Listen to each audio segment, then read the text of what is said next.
Cuando escuchas leucemia, ¿qué te vino a la cabeza en ese momento? Es como que la vida te da una bofetada. Lloraba 24 horas. O sea, estar con él al lado era lo único que yo quería. Fue muy duro. O sea, se puso a llorar diciendo que por qué, otra vez. Yo no sabía qué decirle. Es un sin vivir. ¿Cuál ha sido la pregunta más dura o la que ni siquiera has podido responder? Preguntaba, ya está, que me quiero ir de aquí. Es que no puedes decirle nada. Es que al final no sabes. Soy Georgina Monagas, soy psicóloga y esto es A través de mis palabras, un espacio de escucha, de comunicación y de emociones, donde cada historia cuenta. Aquí estamos hoy en un nuevo episodio de A través de mis palabras y hoy pues tenemos como invitado a Yuse. Bienvenido, Yuse. Encantado, muchas gracias. A ti. Pues Yuse viene a contarnos su proceso como padre de un niño que tiene pues leucemia y va a contarnos todo lo que significa pues este proceso tan duro y va a poner palabras, ¿no?, a toda esta historia. Así que bueno, pues Yuse, cuéntanos un poquito, que seguramente habrá muchas personas que nos estén escuchando y es verdad que muchas veces escuchamos la palabra de leucemia, pero hay muchas personas que no saben exactamente qué es. Bueno, yo tampoco sabía lo que era la palabra leucemia. Bueno, realmente lo sabía porque tenía una gata que tuvo leucemia, entonces la palabra leucemia pensaba que era algo más oscuro, más fuerte. Entonces, cuando nosotros nos pasó que cuando nos detectaron al niño que tenía leucemia, pues claro, fue todo un poco en shock. Nosotros, por ejemplo, cuando nos enteramos fue en marzo de 2023, si no recuerdo la fecha.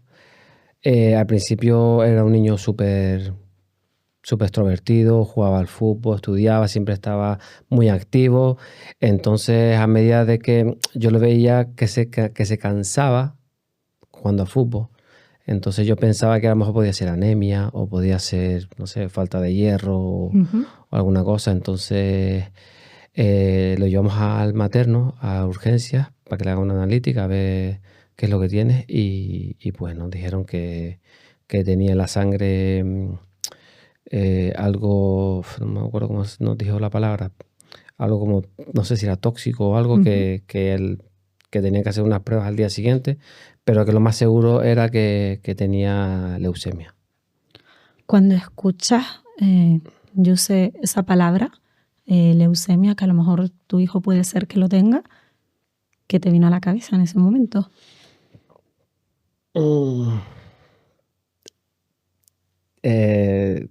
Que se me va. Es lo único que pensé. Entonces yo subí corriendo a Las Palmas a verlo porque estaba en urgencia. Y es verlo y un poco que se me quitó un poco todo esa ansiedad que me entró. Y después ya la doctora empezó a explicar de qué trataba, que había había una ventana grande de tratamientos, que ya un poco luego mi familia empezó a preguntar mucho, yo empecé a mirar mucho por internet y todo eso. Entonces, claro, era un poco como que se me bajó un poco esa ansiedad que yo tenía de que no saber qué era eso. O sea, yo la asemejaba como cuando tenían los animales, tú tienes un animal que tiene leucemia y ya es como que tienes que pincharlo para que se vaya. Entonces, una vez que la doctora nos explicó cómo era el proceso de quimioterapia, había varios tipos de tratamiento, entonces te quedas un poco más tranquilo. ¿Cuál fue tu primera pregunta cuando a esa doctora, cuando dicen, os confirman, ¿no?, en este caso, si es leucemia?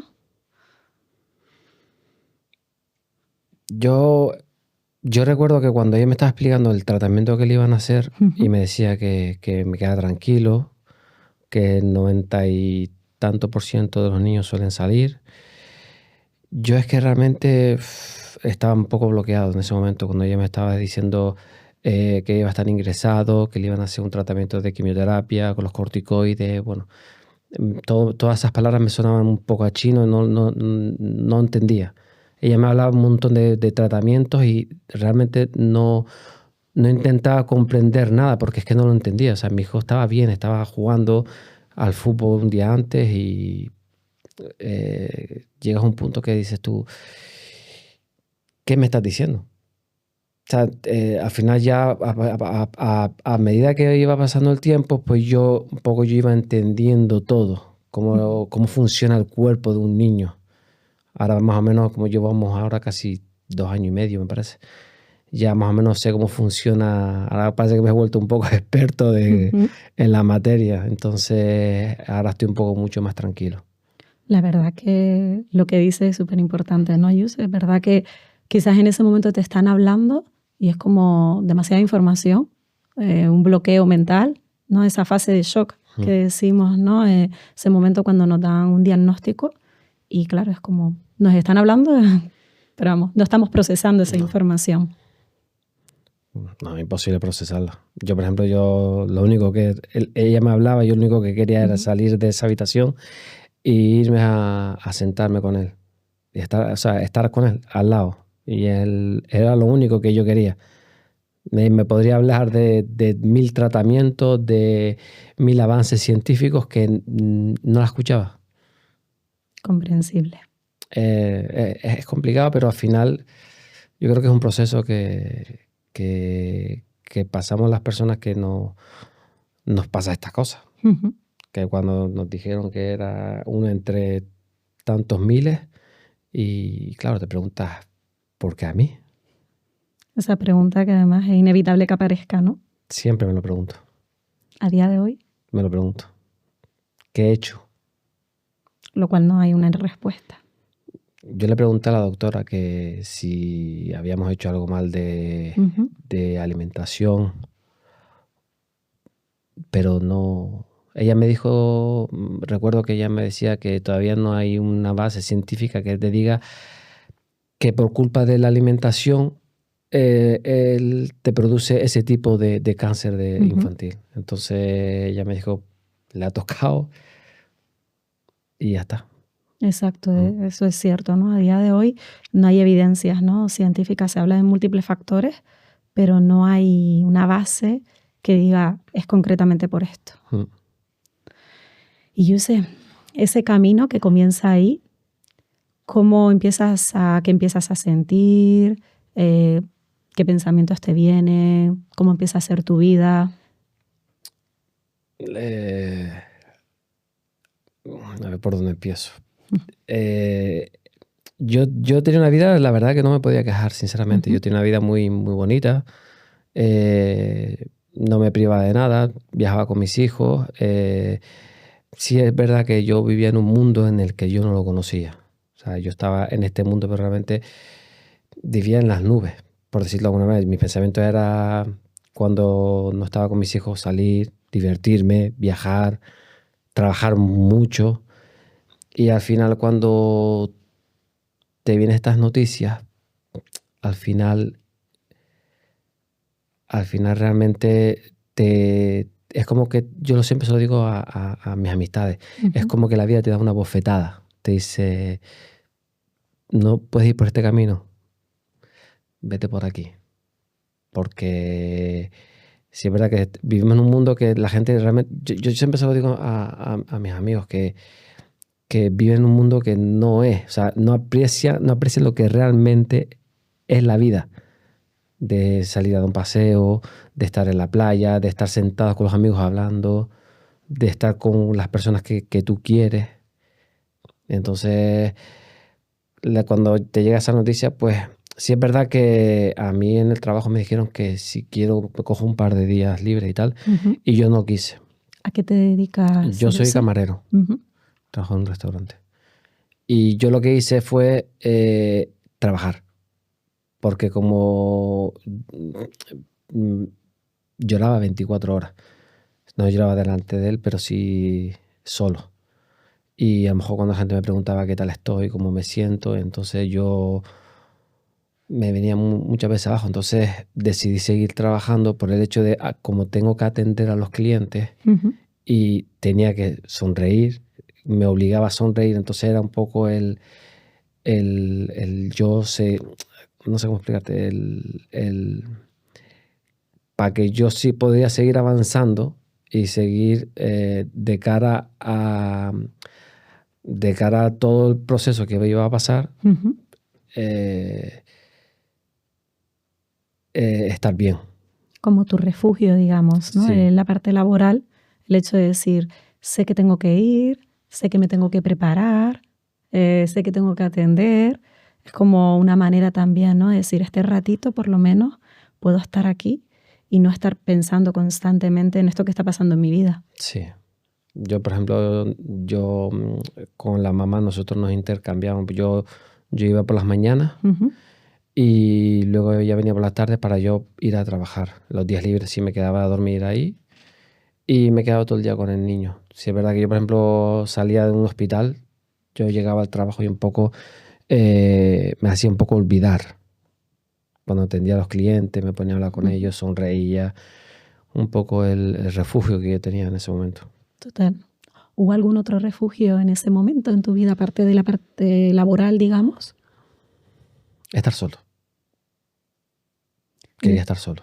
Y en esos momentos de soledad, decidida además, ¿no?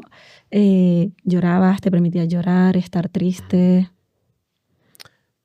Realmente te digo que quiero estar solo, pero es que realmente sí necesitaba estar al lado de alguien. Pero muchas personas me llaman, me han llamado, me han preguntado y yo hay veces que no contestaba a nadie. Era como que no quiero saber nada, o sea, no quería trabajar y estar con mis hijos, trabajar y estar con mis hijos. Entonces a mí el que me ayudó, y siempre lo digo, me ha ayudado mucho fue mi hijo pequeño, el hermano. Como el hermano todavía no era consciente de lo que estaba pasando, sí es verdad que se ponía, papi, vamos a jugar, o se ponía a reír conmigo y hace la broma. Entonces era un poco uno de los gran refugios que yo tenía. Sí, como esa parte de evasión también, ¿no? En un momento puntual, ¿no? ¿Cuántos años tenía tu hijo cuando se lo diagnosticaron? 9 años. ¿Vale? ¿Y su hermano? El hermano tenía en ese momento, si no me equivoco, 6 años, porque ellos se llevan 2 años. ¿Y cómo se explicó tanto a él como a su hermano esto que estaba pasando, que tenía leucemia? ¿Cómo habláis con ellos? ¿De qué manera se trata este tema con ellos? El hermano realmente no le decimos, o sea, no le dijimos nada. Dijimos que su hermanito está en el hospital. Realmente no le decíamos el nombre de la enfermedad. A mi hijo sí. Mi hijo de un principio sí le hemos dicho todo. Mi hermana me ayudó un montón, mi hermana es psicóloga. Entonces ella hablaba mucho con él, hablaba mucho conmigo. Entonces más o menos fuimos ahí un poco dándole un poco las palabras esas para que él lo entendiera. Pero él es un chico muy, muy listo, es muy listo, él comprende todo. Sí es verdad que es un poco hipocondríaco. Si se pone a buscar ahí, cuando decimos te va a poner este tratamiento, pues lo busca, te van a poner esto, pues, y ahora es un experto. Ahora es un experto de la materia. Sí, no, me imagino. Y el verse ahí en el hospital, ¿cómo lo ha llevado tanto él como ustedes? Yo pensé que lo iba a llevar mal, pero me sorprendió, pero mucho. Que estábamos mal somos nosotros, pero él estaba súper bien. O sea, él estaba ahí en la habitación jugando a la Play y luego en los momentos que le dejaban salir de la habitación iba a pintar con los otros pacientes de oncología y la verdad que lo lleva bastante bien. Si te voy a ser sincero, él lo lleva mucho mejor que nosotros, pero muchísimo. Jugando como si nada. ¿Y cómo es ese proceso en el hospital? Cuéntanos un poquito el tiempo en el que debe de estar ingresado, los tratamientos, cómo pasáis un poquito toda esa situación. Cada niño es un mundo. O sea, mi hijo tiene leucemia linfoblástica, si no me equivoco se llama así. hay muchos diferentes tipos de leucemia. Entonces, sí es verdad que cada niño tiene un tratamiento diferente. Mi hijo en concreto, por ejemplo, él cuando se lo diagnosticaron, le empezaron a poner unos corticoides y nos dijeron que iba a estar un mes ingresado con corticoides y con quimioterapia. Entonces, después del mes, pues nos mandaron para casa y teníamos que darle quimioterapia oral. Ujú. Entonces, al mes ellos le hicieron un aspirado de médula que él te dice más o menos el porcentaje de enfermedad que tiene. Entonces, claro, depende de si le hizo efecto ese mes de tratamiento, pues seguirán por el camino o irán por otro camino. Entonces, si le ha bajado bastante la enfermedad, pues no es una leucemia agresiva. Entonces, yo recuerdo que el primer mes no le bajó mucho. Entonces, nos dijeron que tenemos que ir por otro camino porque la leucemia de tu hijo es más agresiva. Entonces, es como que le tienen que dar más quimioterapia más intensiva. Entonces, tuvimos que volver a ingresar, no sé si fuera las 2 o 3 semanas. Ujú. Y recuerdo que era marzo, abril, mayo. Mayo ingresamos, era como 2 semanas de ingreso, una semana libre. 2 semanas de ingreso, una semana libre, más o menos En así. la que se empieza a aplicar otro tratamiento. Tratamiento más fuerte. Ujú. Entonces, ahí sí, siempre que el primer mes no se le cayó el pelo ni nada, fue en el segundo tratamiento. En este que como última Sí, que era comentas, más ¿no? intensivo. Ahí sí Ujú. es verdad que fue muy duro. O sea, se le notó un montón. Dejó de comer, tuvo un montón de problemas con los virus y todas esas cosas. Entonces, una vez que recuerdo que le había terminado el último tratamiento, fue cuando nos dijeron que el niño estaba limpio. Y le hicieron otro segundo aspirado de médula que nos dijeron, mira que tu hijo está limpio, os tenéis que marchar ya a Madrid. ¿Y a Madrid por qué? Porque Madrid es donde, ahora mismo en España, donde se hacen los trasplantes de médula. Vale. Ujú. Creo que está en Madrid y en Barcelona. ¿Y cómo es el proceso, Yuse? Nosotros, cuando nos dijeron que tenemos que irnos a Madrid, antes de eso nos hicieron unas pruebas a la mamá, al hermano y a mí, a ver quién era más compatible. Antes de eso sí es verdad que ellos tienen como, buscan por todo el mundo donantes de médula y miran cuál es el más compatible con el niño. Sí es verdad que nosotros, como nos explicó la doctora, nuestra etnia, o sea, como nosotros venimos de Marruecos, Ujú. nacimos en Canarias, pero nuestras familias son de Marruecos, pues sí es verdad que el parentesco que se parece los europeos y los árabes son muy diferentes. Por eso nuestro abanico de donantes de médula es menor. Vale. Por ejemplo, Ujú. uno de Europa puede encontrar donantes de la parte de América, la América del Norte, Estados Unidos, que son más o menos son parecidos. Entonces nosotros nos dijeron que han buscado y no han encontrado donantes al niño. Entonces ya nos dijeron que iba a ser o la mamá o el hermano. ¿Eran los más compatibles? El 50%. Vale. ¿Y en tu caso cuánto En mi era? caso no, yo no era como... No eras compatible. No era compatible. ¿Qué sientes ahí en ese momento? Mm, No sé, Qué complicado, ¿no? demasiado. No poder hacer nada. Pero ya una vez que nos dijeron que la mamá y el hermano sí, pues Ujú. un poco me quedo más tranquilo. ¿Los dos lo fueron? En el caso de mi hijo le hicieron 2 trasplantes. Vale. Nosotros cuando fuimos a Madrid en septiembre le hicieron el trasplante con la mamá. Ujú. Y la mala suerte es que lo rechazó.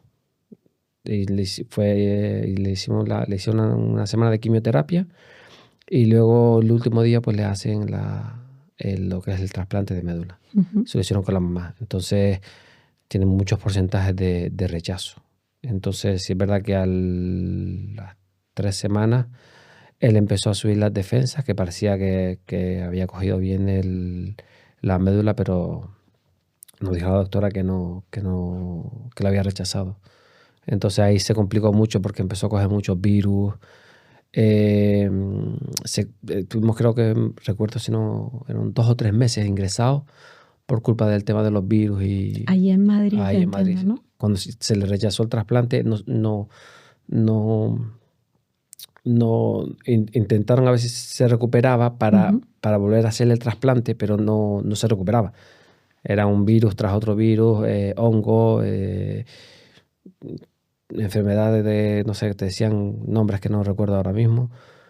Y sí es verdad que ya recuerdo que en noviembre le pusieron unas defensas de la madre porque no había signos de poder eliminar los virus que él tenía.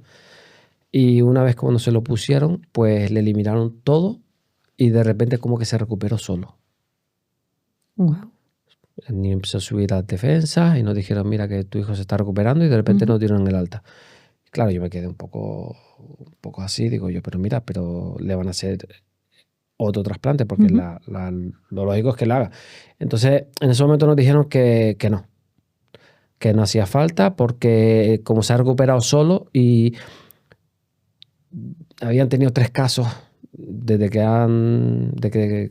está lo de la enfermedad, que se han recuperado solo y ahora tienen vida normal. O sea, que son menos, ¿no? Los casos que suceden así, de esa manera. Claro. Entonces era como un caso especial. Entonces nos dijeron, mira, os podéis ir a Canarias en diciembre, que el niño está curado, que no tiene nada. ¿Cómo os vais de Madrid así? Claro, yo incluso llamé a mi doctor aquí de materno infantil y le dije, mira, que me están diciendo que yo me vaya. Vine aquí para un trasplante y me voy sin un trasplante. Y yo pensé que le iban a hacer otro, nos dijeron que no, que nos marcháramos, que no hacía falta. Entonces, ¿qué hago? Ella me dijo, bueno, ellos saben más que nosotros porque la parte de trasplante han tenido casos así, entonces, bueno, si te han dicho eso es porque se ha recuperado. Pero yo a mí algo dentro de mí me decía que no. No te fuiste No. tranquilo, entiendo, ¿no? Incluso estuvimos 3 o 4 meses yendo cada 2 semanas a Madrid, porque una vez que te hacen ellos el trasplante tienes que ir a hacer las revisiones ahí. O sea, te hacen la analítica, entonces te van regulando un poco la dosis de jarabes que tiene que tomar. ¿Y qué ocurre posteriormente después? Después recuerdo yo que a los 6 meses, o sea, a los 6 meses del trasplante le tienen que vacunar. Empiezan las vacunas como si fuera un niño, como si fuera un bebé. Empieza otra vez a vacunarse de un principio. Y una vez que se vacune ya puede entrar en el colegio.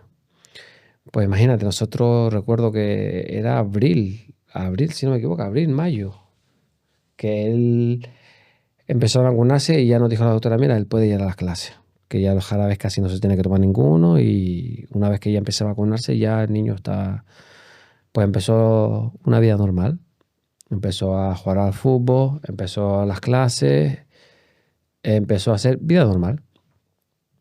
Y entonces en Madrid sí es verdad que nos decían que teníamos que volver. En ese momento era cada mes. Y la última revisión me parece que era del año de la médula. Porque él se hizo la médula en septiembre con la mamá y teníamos que hacer la revisión del año de la médula. Vale. Y claro, yo cuando me llevé las maletas, no me llevé las maletas para un día de revisión, porque normalmente yo me llevaba nos llevamos 2 o 3 ropitas y íbamos a ir, ¿sabes? Vas, te haces analítica, todo bien, te vas para casa, sin problema. Pero no sé por qué, o sea, desde que hemos viajado de Madrid, hemos vuelto a casa, yo he ido como 10 veces. Las 10 veces me he ido con mochila o una mini maleta. Pues en septiembre yo me fui con 2 maletas. Que se suponía que era la revisión anual. Era la revisión. Y fui con el hermano, sí. Mi hijo y yo. Nos fuimos con la maleta y algo me dijo, no sé, fui 2 días antes y es como que me llevé un poco más de ropa. No me preguntes el por qué. ¿Sentiste algo? No me preguntes el por qué. La intuición existe, ¿no? Te lo digo en serio. No me preguntes por qué, porque yo me fui incluso organicé un viaje de 2 o 3 días antes para ir nosotros a la Warner, al parque de atracciones, a disfrutar un poco. Fuimos a un montón de sitios. Y el último día era el día del hospital. Entonces nosotros cuando fuimos al hospital a que le hagan el aspirado de médula para ver si está limpio o no está limpio, pues ahí ya nos llama la doctora y nos dice que ha tenido una recaída. ¿Qué vuelves a pensar ahí? ¿Qué sientes? Yo sé, en ese momento. Dentro de mí yo dije, lo sabía. Lo sabía. O sea, sabía que iba a pasar esto. Y él es verdad que me dolió un montón porque él se puso a llorar. Se puso a llorar diciendo que por qué, otra vez. Y me preguntaba que por qué. Yo no sabía qué decirle. Qué duro, ¿verdad? Ese momento, ¿no? Que te pregunten algo que además no sabemos ni siquiera qué. No sabes qué decirle al niño. Es imposible de tener algo. Yo le decía, es que no pasa nada, es a seguir. Otro bache más. O sea, tenemos que seguir caminando y no queda otra. Vamos a seguir luchando, a que nos digan lo que tenemos que hacer y ya está. ¿Y a partir de ahí? A partir de ahí lo que decidieron los doctores, en vez de hacerle el trasplante en ese momento, que en este caso iba a ser con el hermano, porque yo recuerdo que el hermano tenía 6 años y han decidido con la madre en vez del hermano porque como estaba un poco más flaquito, era más pequeño, pues yo creo que por eso no han decidido. Pues justamente en septiembre ya el hermano tenía como 1 año más y había cogido mucho peso, había estado muy fuerte y entonces decidieron hacerlo con el hermano. Pero antes de eso nos dijeron que van a probar un nuevo tratamiento que se llama las células CART. Creo que lo dije, células CART. Y eso es que te cogen de las células de mi hijo, cogen unas células, un tipo de sangre, o sea, una composición de esa sangre, Sí. lo filtran en una máquina y lo mandan, no sé si me dijeron, a Alemania o a Estados Unidos. Te lo mandan, dura como más o menos un mes lo que tarda en volver. Lo mandan, ellos le ponen un tipo de químico, no sé qué es lo que le ponen, para luego devolverlo otra vez a su cuerpo. O sea, de sí mismo. De sí mismo, se sí. genera, ¿no? Ese tratamiento. Eso es nuevo porque llevan bastantes años, incluso ahora casi todos los niños que tienen leucemia le hacen ese tratamiento porque es muy, muy eficaz. Nosotros cuando fue septiembre, a final de septiembre, porque al principio, antes de empezar, le tuvieron que eliminar bastante enfermedad que le había vuelto. Y una vez que ya tenía un porcentaje menor de enfermedad, pues ahí le sacaron la sangre. Y una vez que la mandaron a Alemania o Estados Unidos, no recuerdo en dónde, pues justamente cuando nosotros quedamos ingresados estuvimos un mes ingresados esperando, y le ponían sus corticoides, su tratamiento para que no siga subiendo la enfermedad. Y una vez que llegó, pues nosotros pensábamos yo pensé que era una bolsa grande de sangre, pero no, era como 2 jeringuillas pequeñas, eran pequeñas, tenía tipo de sangre y se lo pusieron. ¿Y eso ha surgido efecto? Le eliminó toda la enfermedad, lo limpió totalmente, lo limpió, empezó a comer mejor, se sentía mejor, un cambio radical. Qué maravilla. Y qué buena noticia. Sí. Pero después ya viene lo otro. Nosotros pensamos que nos íbamos a marchar a casa. Sí. Eso fue en noviembre. Cuando el doctor nos dice, mira que el niño... O sea, de septiembre a noviembre permanecéis en Madrid. Sí, nosotros volvimos en septiembre. En octubre le pusieron las células y en noviembre ya nos dijeron que el niño está limpio, que salió bastante bien. Sí, es verdad que el tema de las células CAR tiene su parte buena, su parte mala. La parte un poco mala es que tiene, ¿cómo se llamaba? La célula tiene neurotoxina que puede afectar al cerebro. Entonces estuvieron como 2 semanas preguntándole cómo te llamas, dónde estás, qué fecha hoy, dónde vives, tu apellido, tu edad, todos los días, porque es como que por una parte te elimina todo, Sí. pero por otra parte te puede afectar ¿Al recuerdo, a la orientación? No, al cerebro. O sea, como tal, ¿sí? Es como que te sube porque tiene neurotoxina. Entiendo que afectará algunas zonas del cerebro que están vinculadas pues eso, a la orientación, al recuerdo, a la Entonces memoria. venían muchos neurólogos, se llama. Sí, efectivamente. Venían todos los días a verlo, a ver qué tal está. Camina una línea. O sea, es un proceso que ellos ya lo tienen todo mecanizado. ¿Y en el caso de tu hijo le afectó alguna de estas áreas? No. Además, él llegaba la enfermera, y como sabía que le iba a preguntar la misma pregunta, él le dice, venga, Emma, vamos a hacer las preguntas. Y él le decía, ni esperaba, se ponía a contestarle todas las preguntas. De memoria. De memoria, le decía, vale, estás estupendo. Pues nos vamos. Entonces, claro, cuando ya pensamos que íbamos a salir, vamos a volver a casa, pues nos dice el doctor, ahora viene el trasplante. Y yo me quedo como que viene el trasplante ahora. Digo, no era suficiente lo de este tratamiento. Me dice, sí, bueno, como tu hijo tuvo recaída y tiene una leucemia muy agresiva, pues lo que nosotros hemos hecho, lo del CAR, que funciona bastante bien, era limpiarlo y aprovechar esa limpieza de la leucemia, hacer el trasplante. Entonces, claro, a mí cuando me dijo, yo imagínate, en noviembre, diciembre nos dieron el alta al principio y nos dijeron que tenemos que volver en enero para hacer el trasplante, y el trasplante es un mínimo de 4 o 5 meses. Wow. Entonces nosotros nos dejaron ir en Navidades, sí, y volvimos el día de los Reyes Magos. Y volvimos para hacer el trasplante con el hermano. ¿Y ahí estuvisteis 3, 4 meses? Nosotros llegamos el día 7 de enero y volvimos el 6 de junio. Pero fue muy diferente al primer trasplante. Nosotros el trasplante fue el 14 de febrero, el día de los enamorados. Imagínate. Esas fechas no se olvidan, ¿verdad? No. Eso, como dicen los doctores, ese es el día de su nacimiento. Exacto, son fechas que no se olvidan para ustedes y entiendo que hasta para él. No. Fue su segundo cumpleaños.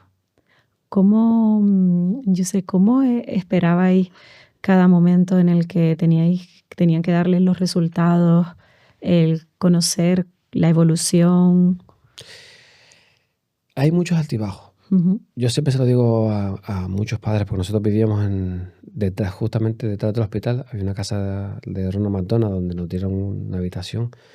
Y yo se lo digo siempre a los padres, aquí das un paso para adelante, 5 para atrás. Y cuando tiendes a que te den malas noticias, tras malas noticias, tras malas noticias, es un sin vivir. Es imposible. Y luego cuando a lo mejor está en la época que no para de tener fiebre, le pinchan cada 2x3, llora, luego le viene un virus que le afecta a que tiene mucha diarrea, con la fiebre, con todo. Entonces, por una parte te dan una buena noticia y al día siguiente te dan una mala noticia. Y vivimos así. O sea, ese va y ven, ¿no? Incertidumbre constante. Y no sabes cuándo vas a volver. O sea, no sabes. Yo estaba ahí como... Hay veces que no sabía ni qué día estábamos. Porque no sabes, es tan lento el proceso, es muy lento. Es demasiado lento. ¿Habéis recibido apoyo psicológico para este proceso, tanto ustedes como padres, como él, incluso su hermano? El hermano no. El hermano se divertía mucho en la casa. En la casa ahí tiene muchos juegos, muchos niños, entonces él estaba feliz ahí. Estaba muy feliz. Él se cabreaba cuando tenía que venir conmigo al hospital, porque hay veces que tiene que estar conmigo ahí y yo no puedo dejarlo solo en la casa, pues medio se enfadaba. Pero sí es verdad que mi hijo Ayman, sí es verdad que como es muy hipocondríaco, lo digo yo, sí es verdad que yo le pedí a la doctora que si podía una psicóloga venir a hablar con él, porque yo como padre hay veces que no sé qué cosas decirle. ¿Cómo gestionarlo, no? Esa situación no es fácil para nada. Es más, el día de las células CAR, él está un poco como preocupado. Y yo le dije, vamos a ver una película que te va a pasar como a este actor. Entonces la película que yo le puse fue el Capitán América. Entonces yo recuerdo que Capitán América, al principio el actor era una persona flaquita, pequeñita. Y cuando le enchufaron ahí no sé qué, y salió fuerte. Entonces yo le dije, te va a pasar esto, te van a quitar unas células, te las van a mandar y cuando te las pongan, vas a estar así. Y él, ¿en serio? Se quedó. Y yo le digo, claro, papi. Digo, verás. Digo, ellos van a poner un químico ahí que vas a flipar. Te van a poner unas células que te vas a poner más fuerte que yo. Y me dice, ¿en serio? Digo, que sí, que sí, que sí. Y pusimos una película, pusimos ver y me dice, ¿me va a poner así de fuerte y tal? Y digo, que sí, que sí, que sí, que sí. Buscando ahí, ¿no? Claro, Recursos. lo primero que se me ocurrió. O sea, Qué maravilla. sí, sí, sí, sí. Incluso yo se lo dije a la psicóloga, me dijo, mira, tú le dijiste esto al niño. Y le digo, sí, es lo primero que se me ocurre. Me dice, pues lo hiciste muy bien porque la verdad que es como que le motivaste a... Y es verdad, yo se lo digo siempre, le digo, él es un niño que él comprende mucho y entiende mucho todo. Entonces, yo hay veces que le digo, te va a pasar esto y esto y esto, aunque ahora se te caiga el pelo, adelgaces un montón, que parezcas que te has quedado ahí, que no es así, que vas a estar fuertísimo y en un par de años te vas a poner muy, muy fuerte.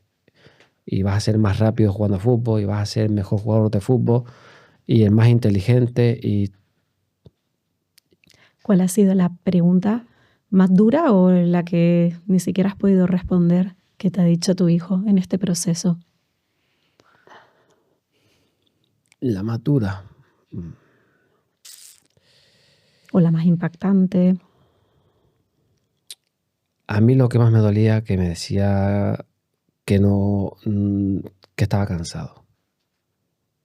Cuando tenía mucha fiebre, Ujú. luego cuando no podía comer y le pusieron, no me acuerdo, las sondas. Entonces estaba sufriendo un montón. Con un montón, le pinchaba un montón, muchos tratamientos, mucha medicina, muchas pastillas que no le gusta, él no le gusta tomar las pastillas. Entonces me preguntaba, que ya está, que me quiero ir de aquí. Qué difícil gestionar esos momentos, ¿no, Yuse? ¿Qué le vas a decir? Es que no puedes decirle nada. Yo le decía, papi, ya te queda poco, aguanta un poco más, dale un poco más. Es que al final no sabes. Te Que te- emocionas que al te diga recordarlo, ¿verdad, que Yuse? está cansado. Ujú. Es muy duro, ¿eh? Es complicado. ¿Y apoyos para ti a nivel familiar, apoyos psicológicos, Yuse? Sí, no, gracias. Nada. Yo, gracias a Dios, tengo una familia muy bonita. Me apoya un montón, pero sí es verdad que ellos tienen sus cosas también. Ujú. Y yo, pues, he intentado buscarme refugio en el gimnasio. Me iba a entrenar, aunque estaba cansado. Buscaba un mínimo tiempo para poder hacer un poquito de deporte, para olvidarme un poco. Me pone a escuchar música y es verdad que me ayudó bastante. He intentado leer libros, no podía. Por la atención, por concentrarte, No entiendo. tenía, no me centraba. Ujú. Pasaba horas y horas y horas en una habitación de un hospital y intentaba leer un libro. Decía, mira, como tengo mucho tiempo, voy a intentar estudiar o leer un libro o algo que me motive. Y lo único que hacía era estar ahí y a veces me ponía a jugar con él y una vez que a lo mejor jugábamos o algo, pues él se ponía a jugar a su Nintendo o algo. Entonces como él ya estaba haciendo cosas, pues yo me ponía a ver el móvil. Me ponía a mirar el TikTok, el YouTube, redes sociales. Evasión. ¿Mm? Evasión constante, ¿no? Evadirte Mm. constantemente. Sí, es verdad que Ujú. últimamente que me ponía a ver las redes sociales, yo creo que eso fue un punto que es un error que yo creo que podemos cometer los que estamos en este momento en esto así. Porque tú ves las historias de la gente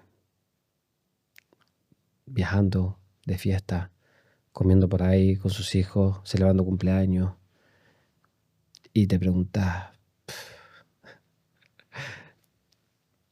¿me entiendes? Y yo estoy aquí. ¿Por qué? No sabes por qué.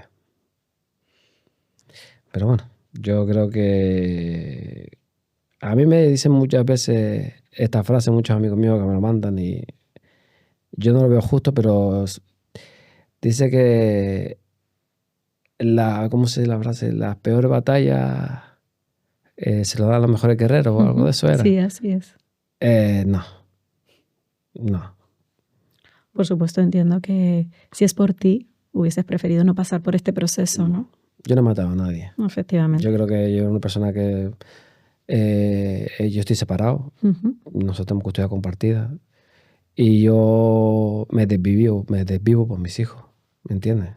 Sí es verdad que en mi semana que no los tengo intento a veces disfrutar un poco, pero sí es verdad que no hacía nada mal a nadie. Yo solo me dedicaba a trabajar, a disfrutar un poco de la vida y ya está, no molestaba a nadie. Yo iba por mi camino sin molestar, sin criticar, sin meterme con nadie. Y me preocupaba, lo único que me preocupaba y mi objetivo de la vida son mis hijos.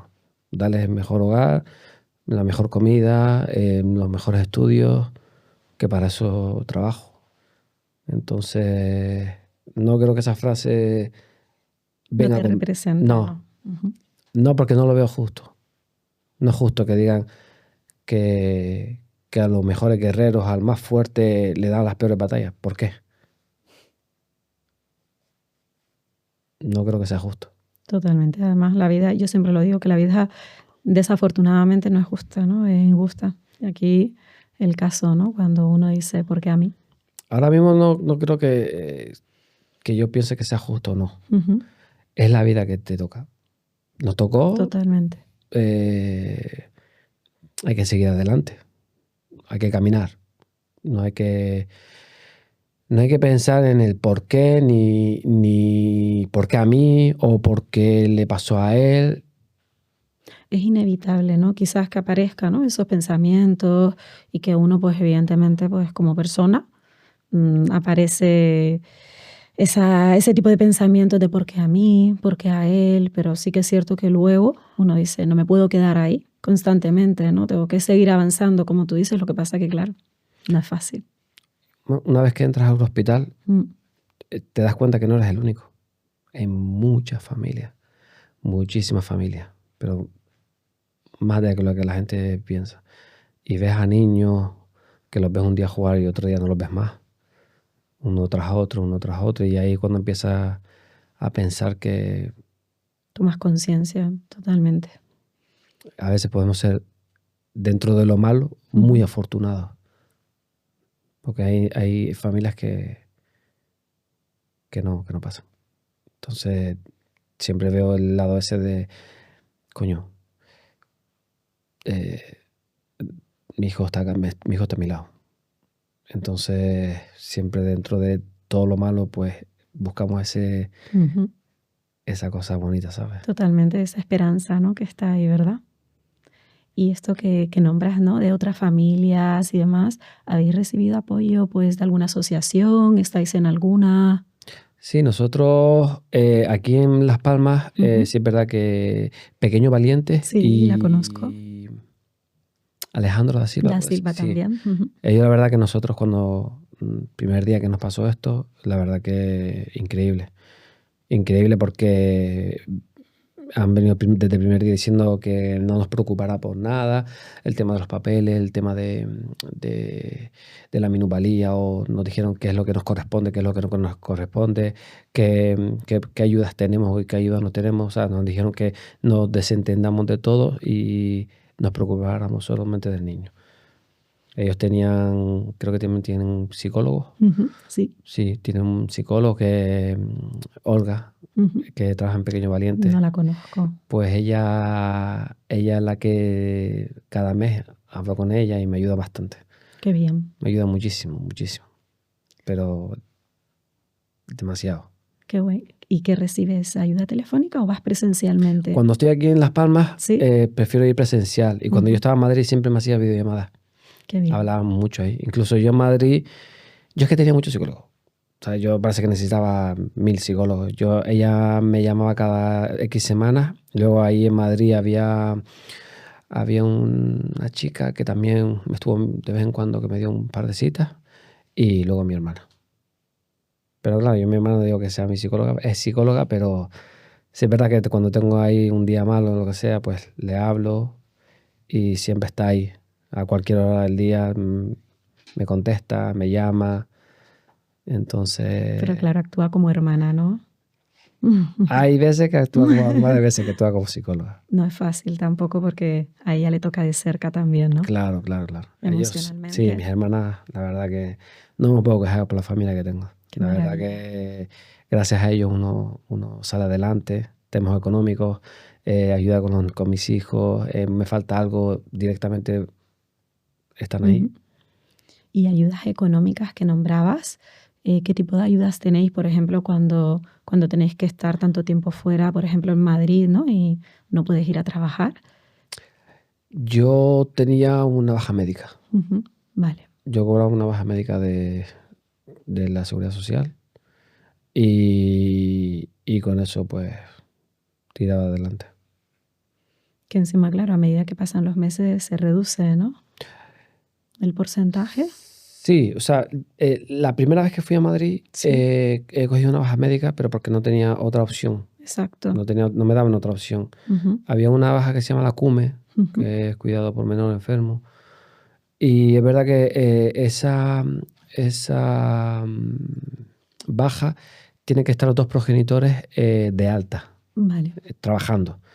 Entonces yo la mamá no estaba trabajando, entonces se sobreentendía que ella tenía que hacerse cargo del niño. Por eso no me dieron la baja médica por la mutua. Y la segunda vez que nosotros volvimos a Madrid, sí, es verdad que yo pedí la baja por la mutua, que me fue bastante bien. Ujú. Que ahí sí que yo cobraba casi el 100% del sueldo y yo lo notaba porque yo viviendo ahí tenía que pagar el alquiler, tenía que pagar todo aquí lo que yo tengo y después ahí tenía que el comer y en Madrid es caro. El día a día, claro, a eso me refería, Mm. ¿no? Ese tipo de cómo uno también sostiene, ¿no? Esa parte del día a día de estar viviendo en otro sitio y no porque uno quiera. Sí, sí, es verdad que yo a veces me pregunto por si ahora es verdad que ahora parece que hay muchos más casos de Ujú, niños con leucemia. Cada año hay más, por lo que yo me estoy en el mundo ujú. ahora del tema del cáncer infantil, cada año se aumenta. Y sí es verdad que yo le pregunté aquí a la doctora que por qué aquí en Las Palmas no se hace los trasplantes, entonces nos han explicado un poco que todavía no se puede, que solamente está en Madrid y en Barcelona.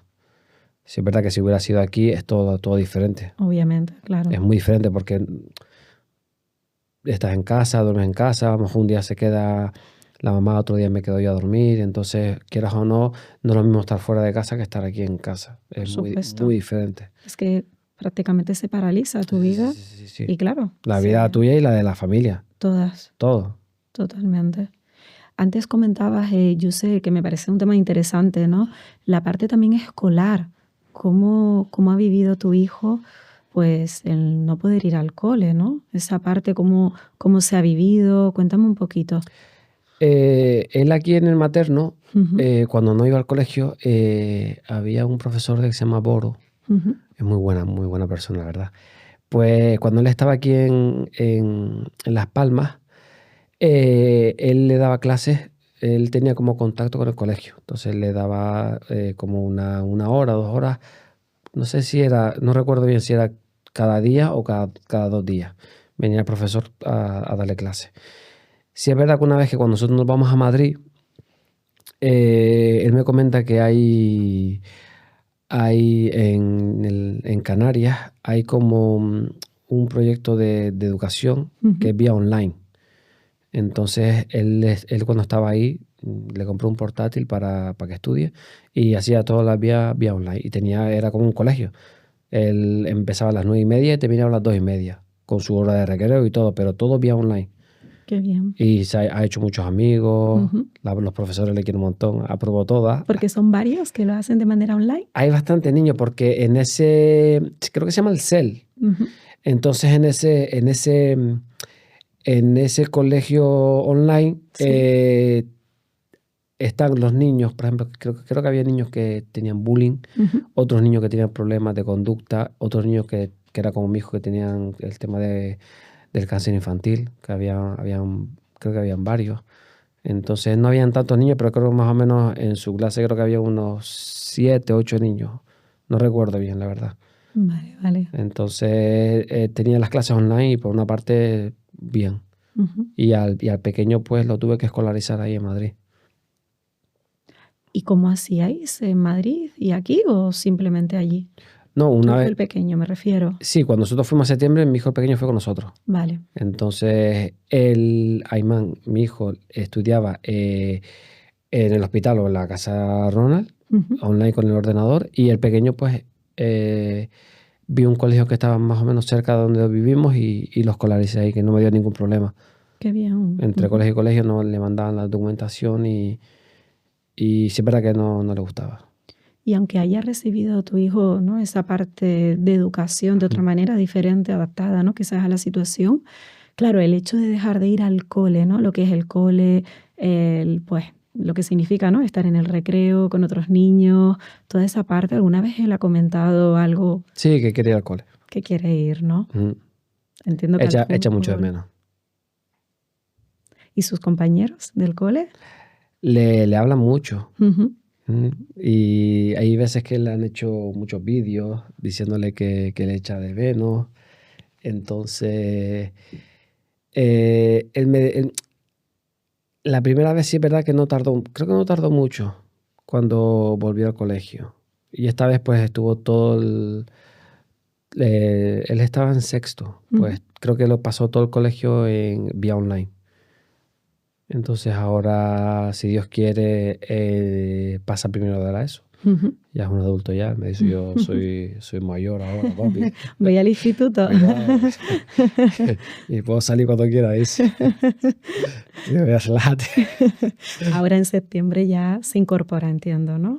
Creo que sí, porque como en febrero hizo el trasplante, él puede empezar el colegio cuando empieza a vacunarse. Vale. No puede ir al colegio, o sea, de momento no puede estar en un sitio cerrado ni con mucha gente, siempre tiene que estar con mascarilla para que no coja ningún tipo de infección, ni virus, ni nada de eso. Entonces, creo que era febrero, los 6 meses creo que es en agosto. Entonces ya empieza su calendario vacunal y una vez que empiece a vacunarse, podrá empezar el colegio. Ahora, por ejemplo, podemos decir que está 100% curado. Sí. Sí. ¿Y a Madrid, cada cuánto tiempo tenéis que seguir yendo? Una vez que nos dieron el alta, cada 15 días. Vale. Durante, si no me equivoco, 2 o 3 meses. O sea, ahora mismo continuáis yendo. Sí, justamente volvimos hace 3 días y ahora tenemos que volver el día 2 y seguramente el 17, luego el día 1, cada 15 días durante unos 3 o 4 meses. ¿Que se hacen unos controles, entiendo? Son controles para ver cómo las plaquetas si suben solas o necesita algún refuerzo, si la sangre o las defensas cómo están, si suben solas o necesita, hay veces, por ejemplo, las defensas necesitan Neupogen. Neupogen es como un estimulador para que suba las defensas. Entonces lo que hacen es, depende de la analítica, pues te dice, mira, le pongo este jarabe o le quito, le pongo y entonces van jugando. Qué bien, yo o sea que hay buenas noticias entonces ahora mismo. Sí, gracias a Dios, sí. Incluso ahora cuando volvimos nos dijeron que la tercera quimera era 100% del hermano. O sea, la médula que tiene él ahora es 100%. Totalmente del hermano. Y eso... ¡Wow! Qué gran alegría, sí. ¿No? Y él está un poco preocupado. Porque me dice que si le va a salir el mismo pelo que el hermano, o si va a empezar, o si le va a gustar mucho el chocolate. Entonces le digo que no. Yo recuerdo una cosa que me hizo un montón de gracia. Le preguntó a la doctora cuando fue con el trasplante con la madre. Le dice, doctora, ¿me va a salir la teta? Y le dice, ay, man, no. ¿Qué es eso? Eso es el tipo de sangre. No vas a cambiar el cuerpo ni nada. Pero... Claro, me voy a reproducir en mi madre. Claro, claro, imagínate lo Qué que piensan. difícil, ¿no? Claro, Entender claro. todo esto, ¿no? Todo este proceso. Nos cuesta a los adultos. Sí. Imagínate, ¿no? Es un mundo muy, muy, muy difícil. Yo siempre quise venir aquí contigo y yo siempre intento hacer muchas cosas de televisión y de redes sociales para inculcar un poco a la gente que no sabe absolutamente nada. Y realmente incluso te diría, a lo mejor me puedo equivocar, que sea incluso obligatorio el tema de ser donante de médula. Porque muchos amigos me dicen, ¿cómo se dona una médula? Justo te iba a preguntar que expliques un poquito, porque yo creo que a la gente seguramente que le va a interesar mucho, ¿no? Este tema. Es muy fácil, ¿sabes? Yo pensé que te pinchaban la espalda y te lo extraían, pero no es así. El proceso, si no me equivoco, a ver si lo puedo decir bien. Bueno, con tus palabras. Sí. Que yo recuerdo, por ejemplo, el hermano, él, por ejemplo, en la semana que le van a hacer la médula, por ejemplo, le van a hacer la semana el lunes. Entonces, una semana antes, él tiene un tratamiento de quimioterapia de 5 días. O sea, le ponen quimio en 5 días y en lo que a él le ponen la quimio 5 días, al hermano le pinchan 5 dosis o 4. Bueno, son 4 o 5 dosis. Vale. Como una vacuna que lo que le hace es, le genera más médula. O sea, si nosotros, por ejemplo, nuestra médula produce X sangre o X tipo de médula, pues ese pinchazo lo que te hace te estimula para que va con pocas palabras, si tú generas 1000, pues con el pinchazo generas 100.000. Entonces le hacen que estimular más la médula para que al 6.º día, cuando les traigan lo que necesite para el hermano. Y es muy fácil. Por ejemplo, los adultos te pinchan en cada mano, te extraen la sangre, la filtran en un aparato que filtra. Ellos cogen lo que necesitan, que es el líquido de la médula, y lo que no necesiten te regresa al otro brazo. O sea que... Qué bien. ¿Y cómo lo pueden hacer las personas que nos estén escuchando y demás? ¿Acuden al hospital? Yo tengo entendido que en los hospitales hay un sitio donde te apuntas como donante de médula y te sacan una analítica. Te hacen una serie de preguntas y te sacan una analítica.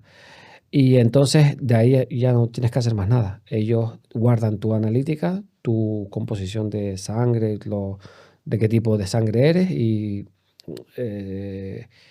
el tipo de sangre que ellos van a querer, y lo dejan en una base de datos mundial, porque no solo en España, en todo el mundo.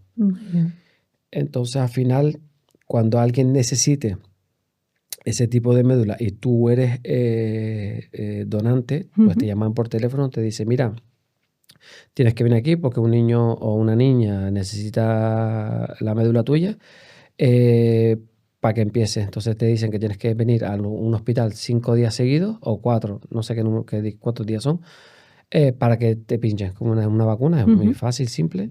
Y al 6.º día pues te extraen la médula. Qué bien, muy bien. Pues nada, aquí animamos a todo el mundo, ¿no? A que lo haga, ¿verdad? Que quizás hay que poner... Hay que poner un poco de su parte porque hay que dar visibilidad. Si te da tiempo de ir a una fiesta, también te da tiempo de ir a un hospital. Sobre todo cuando se trata de poder ayudar, ¿verdad? Sí. Y yo sé, una preguntilla. ¿Hay algo que a tu hijo no le hayas dicho y te gustaría decirle?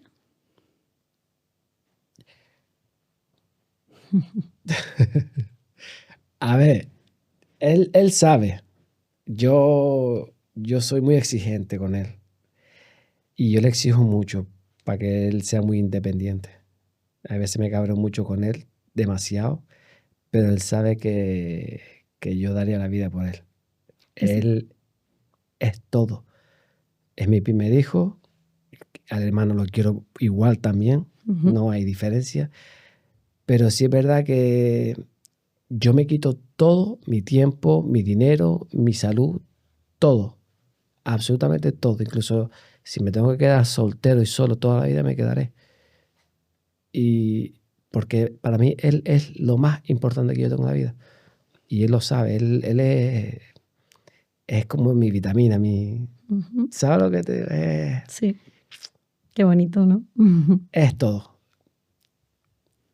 Y Yusef, para ir terminando, sí, un poquito, pues, no sé, cuenta o a través, bueno, de tus palabras, ¿no? ¿Qué le podrías decir incluso a aquellos padres o madres que estén escuchando este podcast, que estén pasando por la misma situación que tú, o incluso aquellos que no, ¿no? ¿Qué les podrías decir y poder transmitir desde tu propia experiencia que has vivido toda esta situación? Yo lo que podría decir es que busquen ayuda.